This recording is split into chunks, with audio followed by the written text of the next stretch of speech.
சங்கீதம் 23:5 சொல்லுகிறது, என் சத்துருக்களுக்கு முன்பதாக நீர் ஒரு பந்தியை ஆயத்தப்படுத்தி என் தலையை எண்ணெயால் அபிஷேகம் பண்ணுகிறீர், என் பாத்திரம் நிரம்பி வழிகிறது. தாவீது சின்ன வயதிலேயே சொந்த அண்ணன்மார்களாலே உக்கரமாக பாய்க்கப்பட்டார். அப்பாவும் மிகவும் அலட்சியப்படுத்தினார். சொந்த வீட்டிலே நிறைய எதிரிகள் தாவீதுக்கு இருந்ததுனால தான் சாமுவேல் தீர்க்கதரிசி அவர் அழைத்து கொண்டு வந்து அவர்கள் கண்களுக்கு முன்பதாகவே அபிஷேகம் பண்ண வைத்து உயர்த்தினார். இதுதான் என்றைக்கும் தாவீது வாழ்க்கையில் நடந்துக்கிட்டே இருந்துச்சு. இன்றைக்கு உங்களுக்கும் கூட தாவீதுக்கு இருந்தது போல எதிரிகள் இருக்கலாம். உங்களை உக்கிர பகையாய் பாய்க்கலாம். காரணமின்றி பொறாமையின் நிமித்தமாக நீங்கள் அழிய வேண்டும் என்று இரவும் பகலும் செயல்படலாம். உங்களை குறித்து துர்ச்செய்தியை பரப்பலாம், செய்வினை செய்யலாம், மந்திரவாதிகளை தேடி போகலாம், என்னெல்லாம் வழக்களை போடலாம், என்னென்னாலும் செய்யலாம்.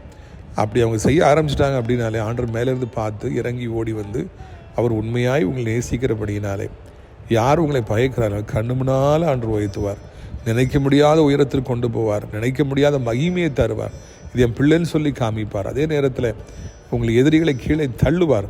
கீழே விழுவார்கள். அவர்கள் மண்ணை கவுவார்கள். உங்களுக்கு ஒரு ஆபத்தும் வராது. உங்களை மென்மேலும் கொண்டு போய் உயர்த்துவார். எதிரிகளும் அழிந்து போவார்கள். இது இந்த நாளிலே நடக்கும். கர்த்தர் உங்களை ஆசீர்வதிப்பாராக. ஆமென்.